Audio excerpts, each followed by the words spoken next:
सोलायथायनि गोनांथार UPPLनि सरकार सोलायथायनि गोनांथार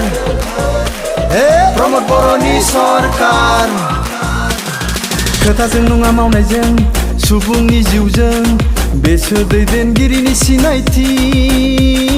नेवसिलायनाय गैया हारिनि मानसि फंबाय दैदेनगिरि होनना बिखौसो बुङो बायदि राव धोरोम आरो गाब हारिनि मोनथाय ट्रेक्टरासो होफैगोन लाबोना सोलायथायनि दैथुन सफैबायबा सोलायथायनि गोनांथार UPPLनि सरकार सोलायथायनि गोनांथार प्रमद बर'नि सरकार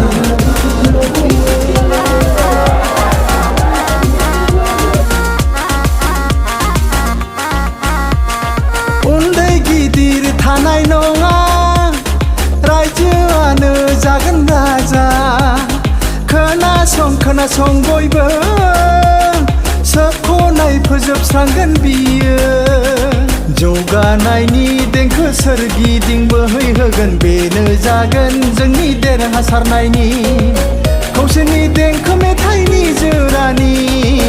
गोजोननि गुफुर दावथु बिरहोना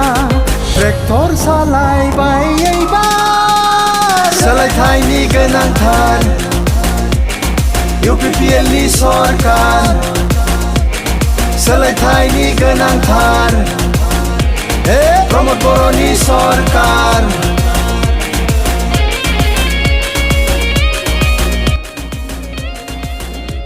बिनां रायजोफोर बयनिसिमबो खुलुमनाय बावहरबाय दिनै बिनाकाटा ओनसोलाव फैनाय लोगो लोगोनो बे गसाइगाव ओनसोलाव फैनाय लोगो लोगोनो जोंनि गोसोआव माखासे बर'नि सिगां सारिनि जोहोलावफोरनि जोंनि मुङा गोसोआव फैयो बे ओनसोलानो नीलेश्वर गामिनि आरो मनरन्जन लाहारीमोन बायदि बर' हारिखौ दाग्रा बर' हारिखौ खांग्रा बाग्रा गेदेमाफोरनि बे जोनोम जायगा बे जोनोम जायगाखौ गासैबो बिथिंनिफ्राय जोंखौ जौगाहोनांगौआ जोंनि हारिनि दैदेनगिरिफोरनि बिबानमोन थांनाय 17 बोसोर BTCनि जि सासनाव हाग्रामा महिलारि दैदेननायाव जाय बिथांमोना सासन खालामबाय बे गसाइगाव ओनसोलाव जेबो होनो हायाखिसै जेबो मावाखिसै बिथांमोना गसाइगाव ओनसोलनि रायजोफोरनि भट लाबाय गसाइगाव ओनसोलनि रायजोफोरखौ बाहायबाय नांलाय खमलाय बायदिसिनायावबो बाहायबावबाय नाथाय बे गसाइगाव ओनसोलनि बेसेबांबा मुंख्लंफोर बायदिसिना दुखुनांथाव थासारि जालांनाय गोबां आइजोफोर दङ बायदिसिना जोंहा मुंख्लंफोर दङ बे ओनसोलनि जौगानायनि थाखाय BPFआ जेबो मावाखिसै दा नंखायनो रायजोफोर दिनै सम फैदों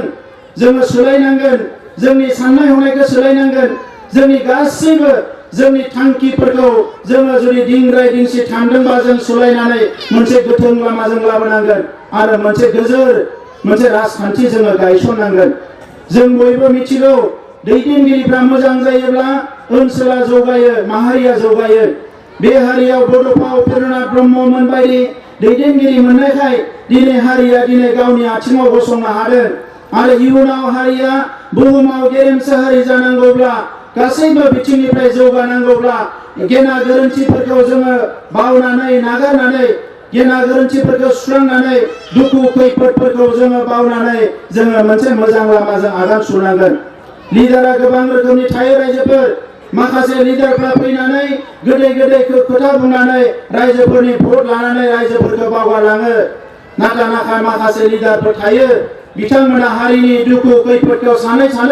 गावनि सर्बस्व गोमालांजोबबाबो हारिजोंनो गसंनानै थायो आरो दिनै बेनि गेजेरावनो जोंनि गुबै दैदेनगिरि बिथां UG ब्रह्म दिनै बिथाङाबो गोबां जायगायाव थांनानै राजा मन्त्रि जाहैनो हासिगौमोन दिनै जोंखौ जोंनि दैदेनगिरि हिसाबै गसंनानै दङ आरो बिथांनिनो आदर्शजों जोंबो दिनै बे बेसेबांबा दुखु जारला सहायनानै लामा हान्थिबोनाय बर' हारिखौ माखासे दुखु खैफोदनिफ्राय उदां खालामनानै बुहुमाव गुबुन हारिफोर बायदि मोनसे गेरेमसा हारि गायसननो थाखाय राजखान्थियाव बाहागो लादों आं व्यक्तिगतभावे आंनि जिबनाव खुनु दिन राजखान्थि खालामगोन होननानै आं सानाखैमोन दुलाराय बर' फरायसा आफादनिफ्राय ओंखारनानै गावनिनो जिउनि फारसे गावनि गामियाव थानानै गावनि ओनसोलाव थानानै माबा मोनसे खामानि मावनानै जागोन होननानैसो आं साननानै दङमोन नाथाय बे 17 बोसोराव जिखौ नुबोबाय गावनि बिदा फंबायफोरनि गेजेरावनो बुलाय होबाय नांलाय खमलाय दाबो माखासे सेंग्राफोरखौ केम्प लुयै दोनदों बिसिनि खामानिया जेबो नङा जौ लों बेदर जा आरो बुलाय बेनो जाबाय बिपिएफनि खामानि दा जों बेखौ लुबैया मानगोनां रायजोफोर दिनै साजा मोननांगौबा जों मोनगोन सोरबा नायबा अलखदाव गोग्लैयोबा खैफोदाव गोग्लैबा जोंबो गोलैथों नाथाय जोंनि बिदा फंबायफोरखौ मानो इयुन जिउखौ बिथांमोननि धंस खालामनानै केम्प लुयै दोननानै दिनै बेदर जाहोनानै फैसा गरनै होनानै जौ लोंहोनानै लावथि थांगोन होनानै बुलाय होनो गावनि बिदा फंबायनो बेबायदि राजखान्थिखौ जों बारा गोबाव हारियाव दोननो हानाय नङा आरो बेनो गुबै सम दिनै जुवा गेलेनाय बायदिसिना गाज्रि खामानिखौ लाबोबाय होनब्ला बे बिपिएफ दोलोआनो लाबोबाय बिनि सिगाङाव भलेन्टियार फर्स ओंखारनानै एबसुनि आन्दोलनाव बन्द खालामदोंमोन एनडिबिनिफ्राय बन्द खालामदोंमोन जौ जुवाया जोबनांगौ होननानै नाथाय सरकार जानायनि उनाव बे बिपिएफ दोलोआनो गावसोर लिडारफ्रानो कालि फुजा फैयोबा भुटानाव सिलिगुरियाव हरथ्रोब सानथ्रोब जुवा गेलेनो क'क्राझार गसाइगावआवबो माखासे आड्डा दङ जुवानि बेवहाय लिडारफ्रा फैनानै जुवा गेलेफैयो दिनै हारिया ओंखाम मोनजायै मानसि दङ बन फाननानै जादों जौ फाननानै जादों जोंनि आइजोफ्रा थांना राजा लामायाव अन्थाइ बुथुमनो गोनां जादों दिनै बेबायदि मोनसे हारिनि लिडारफ्रा कौटि रां लानानै जुवा गेलेनाय बे राजखान्थि गोहोखौ लानानै रायजोखौ सिबिनो गारनानै बिथांमोना रायजोनि थाखा लानानै जेरैबायदि खामानि मावदों बेखौ दिनै जुदि बेनिफ्राय जोङो उदां जानांगौबा नैबे डिसेम्बराव जानो गोनां इलेक्सनानो जोंनि आखायाव बयनिख्रुइ मोजां खाबु रायजोफोर बे खाबुखौ जों लानांगोन आं दिनै प्रमद बर' हिसाबै नोंथांमोननि सिगाङाव रोखा बुंदों जों खुनुदिन बेबायदि जौ लोंनानै जुवा गेलेनानै हारिखौ बायदिसिना अलखदाव खोख्लैनो थाखाय राजखान्थियाव फैयाखै रायजोफोरा मोनजाबा जोंबो जागोन रायजोआ मोनजायाबा जोंबो जाया रायजोनि उदांस्रिनि थाखाय जुजिबोदों फैबाय थानाय समावबो राजखान्थिया जोंनि थाखाय गिदिर नङा जोंनि आइ आफा रायजो राजाया मोजां मोनसे थासारियाव थानो मोननांगोन जोंनि साफ्रोमबो फरायसाया मोजां सोलोंथाइ लानो मोननांगोन जोंनि साफ्रोमबो लाइमोना मोजां खामानि मावनानै संसार जानो मोननांगोन जोंनि साफ्रोमबो आइजोआ दिनै मोजां मोनसे थासारियाव संसार जानो मोननांगोन जोङो दुखु मोनदों दाख्लै बावै बिपिएफनि रेलियाव बेवहाय कमल सिङावनो जादोंनो आइजोफोरखौ मोसौ बायदि बानायनानै हालेवनानै देखायदों बिथांमोना जोबोद लासिंसिं आरो बेवहाय इन्टारनेशनेल लेभेलाव हिउमेन राइटनि खोथा बुंग्रा आइजोफोरनि अधिकारनि खोथा बुंग्रा मानगोनां अनजलि दैमारिया जिरायनानै आखाइ खबबाय थादों आइजोफ्रा मोसौ बायदि नांगोल बोनायखौ माने जुंगालि बोनायखौ नायनानै माबायदि मानसिकता माबायदि सिन्था बेलाय दा नंखायनो रायजोफोर दिनैनि समाव जोङो साननो रोंनांसिगोन जोङो साननो नाजानांसिगोन हारिया बबे लामाथिं थांबाय थादों राजखान्थिया थिगबा गासैबो थिग जोङो सोमावसारबोदों मा रोजा मानसि थैबोदों जोंनो पलिटिकेल पेट्रनाइज नांगौ राजखान्थि गोहोखौ जोंनो नांगौ होननानै जों सोमावसारबोदों दा ओंखायनो नैबे समाव आं बारा गोलाव खोथा बुंला रायजोफोर जोंहा दिनै गायनाय फुनाया जोब्बाय माइ हानाय बोथोर जाबाय माइयाबो जोबोद मोजां जादों एबार माइ मोजां जानायनि इंगितआ बेनो हारियाव मोजां बोथोर फैसिगोन राजखान्थिया सोलायसिगोन अनलायनायनि बुजिलायनायनि गोजोन मोनसे जोंहा संसार जानो हानाय मोजां मोनसे राजखान्थि फैसिगोन दा बे समाव राव थुनलाइ हारिमु गासैखौबो जोङो जौगाहोनांगोन दा नैबे खोथाखौ बुंबाय बिटिआर गोरोबथाखौ लानानै उल्टां फुल्टां बुंदों बायदिसिना बुंदों बिथांमोना बिटिआर गोरोबथाया मोजां नङा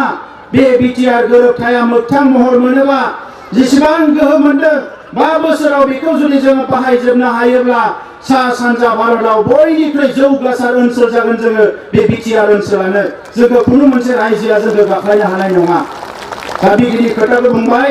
दा इलेक्सना बारा गोलाव गैला रायजोफोर माइ दैखौ हानानै लादो बिनि उनाव बयबो थियारि जादो डिसेम्बरनि 10 अक्ट'आवनो बिसायख'थिया जाया मानो एबार जेसेबां बर' फिसाफोर दङ खौसे जानानै खेबसेनि थाखाय इउपिएपिएल दोलोनो भटखौ होदो आरो इउपिएपिएल दोलोखौ गोहोआव लाबोदो आरो जों नोंथांमोननि कुनु सार नङा कुनु नेता नङा नोंथांमोननि सासे फंबाय बिदाफोर बायदि जानानै न'खरनि जेंनाखौ सुस्रांनो थाखाय जोंबो जानजि खाफ्राबाय आरो 5 बोसोराव जेरैखि जाया हर सान खामानि मावनानै सा सानजा भारतनि बयनिख्रुइबो जोंनि गामिफोरखौ साबस्रांहोनानै मोनसे गोग्गो हारि दागोन बेनो जाबाय जोंनि समायखिरा মই বেশি দিগলে নকওঁ আমাৰ আৰু বহুত নেতৃবৃন্দ আছে সবে সম ভাষণ ৰাখিব এই সময়ত মই দুটা এনাউন্স কৰিব বিচাৰিছো আজিৰ এই সভাৰ দ্বাৰা আজিৰ পৰাই আমাৰ বুথ কমিটি আৰু প্ৰাইমাৰী কমিটিৰ কৰ্মীসকলৰ আমাৰ শুভাকাংক্ষী সকলৰ ঘৰে ঘৰে যায় ঘৰ ঘৰ UPPL এই যে শ্লোগানটো লৈ পেলাই এটা ষ্টিকাৰ প্ৰদান কৰিব আজিৰ পৰা দিননিफ्राय जोंनि प्राइमारी आरो बुथ कमिटिनि जोंनि मावथिफ्रा नखर नखर जोंनि जायफोर जोंनि दोलोखौ सापर्ट होयो जोंजों ओंखारफादों जोंखौ जोंनि मोजां हास्थायो बे नखर नखर बेरायनानै मोनफ्रोमबो नखराव नखर UPPL होननानै मोनसे स्टिकार होगोन आरो बे हाबाफारिया दिनैनिफ्राय जागायबाय आरो आजिए आमार जितु टीम सं दिनै जोंनि आफादनि जि मोनसे मेथाइ गुबै मेथाइ जायखौ लानानै जोङो बिसायख'थियाव ओंखारगोन बे मेथाइखौ बेवहाय बेखेवनाय जागोन दान्दिसे समनि उनावनो আজি আমাৰ ইয়াতে থিম সম जितु মানে আমাৰ থিম সং আছে এই থিম সঙৰ ইয়াত ইনগ্ৰেশ্যন হৈছে আৰু এইটো ইনগ্ৰেশ্যন কৰি পেলাই আজি প্ৰায় এইটো থিম সং লৈ পেলাই আমি আগবাঢ়িম আমাক পৰিৱৰ্তন লাগে এইখিনি কথাই ক'লো আৰু সদুক্ষেপত সকলো দিশৰ পৰা কষ্ট কৰি আপোনালোকে মানে ইয়াত উপস্থিত হোৱাৰ কাৰণে ধন্যবাদ জনাইছো অভ্যৰ্থনা সমিতিৰ সকলো নেতৃবৃন্দক মই ধন্যবাদ জনাইছো আৰু এই পৰিৱৰ্তনৰ যিটো যাত্ৰা এইটো আমি গোসাইগাঁও বিন্নাকাটাৰ পৰা আৰম্ভ কৰিলো পৰিৱৰ্তন দৰকাৰ